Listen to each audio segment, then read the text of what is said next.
पश्चिम बंगाल के संदेश खाली में हमें हमारी माताओं से, हमें हमारी बहनों से, हमें हमारे परिवार वालों से, हमारी पीड़ित महिलाओं से, हमारी यौन शोषण की पीड़ित महिलाओं से, हमारी बच्चियों के साथ, हमारी बेटियों के साथ, हमारी बहनों के साथ जो संदेश खाली में हो रहा है उसको देखने के लिए मुझे जाने की अनुमति दी जाए। क्या महिलाएं अपनी इज्जत, अपनी अस्मिता, अपना सम्मान ये सब कुछ दे देंगी? क्या सब कुछ गिरवी रख देंगी? क्या सब कुछ बेच देंगी? जो उनके साथ इतना बड़ा अपमानजनक व्यवहार हो रहा है, अगर खामोश रहे तो कल तो सब कुछ लुट चुका है, उनके जीवन में कुछ नहीं बचा, वो तो बर्बाद हो चुकी है। वो कहते हैं ना कि जब शासक निरंकुश, निर्दयी और असंवेदनशील हो जाए तो उसे अपने राज्य में हो रही हिंसा और महिलाओं पर अत्याचार नहीं दिखाई देते हैं।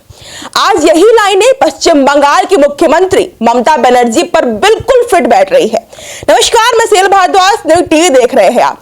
जिस तरीके से पश्चिम बंगाल की संदेश खाली में महिलाओं ने घिनौना आरोप टीएमसी के गुंडों पर लगाया कि उनका कहना है कि जो टीएमसी गुंडे हैं वो हमारे घर में जबरन घुस जाते हैं और हमें उठा करके ले जाते हैं, फिर हमारे साथ घिनौनी हरकतें करते हैं। खैर, इस पर ज्यादा बातचीत करने के लिए हमारे साथ सुप्रीम कोर्ट के वरिष्ठ वकील doctor A P Singh ji मौजूद है। मेरा पहला सवाल यही है कि जो टीएमसी में पश्चिम बंगाल में जिस तरीके से घटना देखी जा रही है वो बिल्कुल एक अखाड़ा बन चुका है राजनीति का, इसे आप किस तरीके से देख रहे हैं? नहीं, देखिए, मुख्यमंत्री हैं, ममता बनर्जी हैं, दीदी के नाम से जानी जाती हैं, बहुत दिनों से मुख्यमंत्री हैं, पश्चिम बंगाल की राजनीति में अग्रणी भूमिका में हैं, आई थी भी इसी दर्द से, पीड़ा से। उन्हें बनाया गया था मुख्यमंत्री, इसी दर्द से बनाया गया था जब उनके साथ अपमानजनक व्यवहार हुआ था विधानसभा में, कोलकाता की विधानसभा में। तो उसके बाद उन्हें राजनीति में ऊपर लाया गया। आज उनके ही पार्टी के कार्यकर्ता अपने ही मतदाताओं की, अपनी ही बहनों के साथ, अपनी ही महिलाओं के साथ, अपनी ही बेटियों के साथ, जो उनके ही अपने हैं, उनके अपने पश्चिम बंगाल के हैं, माटी मानुज के नारा देने वाली ममता बनर्जी के प्रदेश में महिलाओं के साथ जो ये हुआ है दुखद है। और देखने भी नहीं दे रहे, उनके दर्दों को भी भरने नहीं दे रहे, उनके मरहम नहीं लगाने दे रहे, उनके जख्मों को नहीं भरने दिया जा रहा है कि कोई जाकर उनके जख्म को भरे, उनकी दर्द को सुने, उनके पीड़ा को सुने, उस पर भी रोक लगाई जा रही है। उसके लिए भी जो वहां की सरकार के विपक्ष के हैं और केंद्र सरकार के नेता हैं, उनको जाने के लिए कोलकाता हाई कोर्ट में एप्लीकेशन लगानी पड़ती है, याचिका लगानी पड़ती है, अपनी पिटीशन इस आशय के लिए लगानी जाती है हमें हमारे पश्चिम बंगाल के संदेश खाली में, हमें हमारी माताओं से, हमें हमारी बहनों से, हमें हमारे परिवार वालों से, हमारी पीड़ित महिलाओं से, हमारी यौन शोषण की पीड़ित महिलाओं से, हमारी बच्चियों के साथ, हमारी बेटियों के साथ, हमारी बहनों के साथ जो संदेश खाली में हो रहा है उसको देखने के लिए मुझे जाने की अनुमति दी जाए। पुलिस इतनी निरंकुश हो गई है कि वहां उस पर रोक लगाई जा रही है। यह दुखद है, गलत है, पूरी तरह से गलत है। उस पर ऑनरेबल हाई कोर्ट को भी संज्ञान लेना चाहिए और महिला आयोग, महिला मंत्रालय, महिला हेल्पलाइन, महिला हेल्प डेस्क, महिला थाना, महिला के लिए इतने सब कुछ बने हुए, आज कहां दिख रहे हैं ये सब? कहां महिला आयोग? महिला आयोग जाना चाहिए, नेशनल ह्यूमन राइट्स कमीशन आयोग जाना चाहिए, मानव अधिकार आयोग जाना चाहिए। अगर आज नहीं जाएगा तो कब जाएगा? आज अगर खामोश रहे तो कल तो सब कुछ लुट चुका है, उनके जीवन में कुछ नहीं बचा, वो तो बर्बाद हो चुकी है। लुट चुका है, दुखद है, गलत है, लेकिन वहीं सदन में ममता बनर्जी ये कह रही है कि वो सब महिलाएं झूठ बोल रही हैं। अगर ऐसा है तो ना मुंह क्यों छुपा रही हैं? वो इतना बड़ा आरोप उन महिलाओं पर लगा रही है जो महिलाएं अपना दर्द बयां कर रही हैं कि हमारे साथ टीएमसी गुंडे थे, हमारे घर में घुसते थे, ना हमारी उम्र देखते थे, ना हम 16 साल के 18 साल के, हमें उठा करके ले जाते थे और अपने कार्यालय में जाकर के हमारे साथ घिनौनी हरकतें करते थे। तो ये दुखद है, इतना बड़ी दुखद घटनाएं हुई वहां और ममता बनर्जी के प्रदेश में हुई, इसलिए और दुखद हो जाती हैं। हम उन्हें एक महिला के रूप में मानते थे, हम उन्हें संघर्षशील महिला के रूप में मानते थे, हम आस्था और श्रद्धा के रूप में उनको मानते थे, क्योंकि उन्होंने भी अपने साथ विधानसभा में ऐसा होते हुए देखा।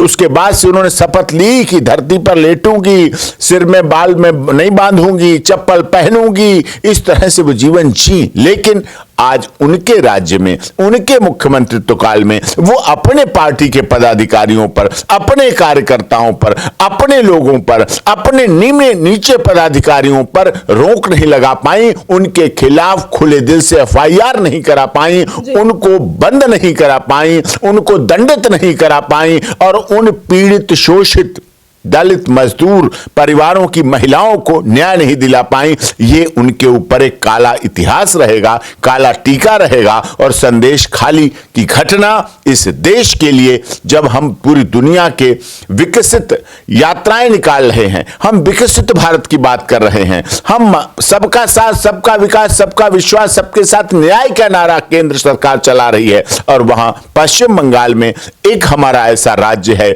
जो रविंद्रनाथ टैगोर की धरती रहा है, जो गंगा सागर की धरती रहा है, जो कलकत्ता हमारा बहुत ही ऐतिहासिक शहर रहा है और ऐसे वेस्ट बंगाल, पश्चिम बंगाल में संदेश खाली में जो इतनी बड़ी घटना हुई, उसके बाद भी लोगों का गुस्सा उठ रहा है, सड़कों पर लोग जा रहे हैं, धरने पर बैठ रहे हैं, परेशानी दिख रही है, लेकिन जो सरकार को देखना चाहिए, वहां के गृह मंत्री को देखना चाहिए, वहां की माननीय मुख्यमंत्री को देखना चाहिए, वो नहीं देखा जा रहा। वहां के गवर्नर साहब काम कर रहे हैं, ऑनरेबल हाई कोर्ट काम कर रही है, समाज सेवी संगठन काम कर रहे हैं और इस बात पर निकाल दिए गए विधानसभा में, विधायक निकाल दिए गए। सबसे बड़ी बात, विधायकों को बाहर कर दिया गया कि अगर आप संदेश खाली की बात करोगे, अगर आप महिलाओं के अधिकारों की बात करोगे, अगर आप बेटों की सुरक्षा की बात करोगे, आप महिलाओं की इज्जत सम्मान की बात करोगे, तो आप हमें आईना दिखाएंगे,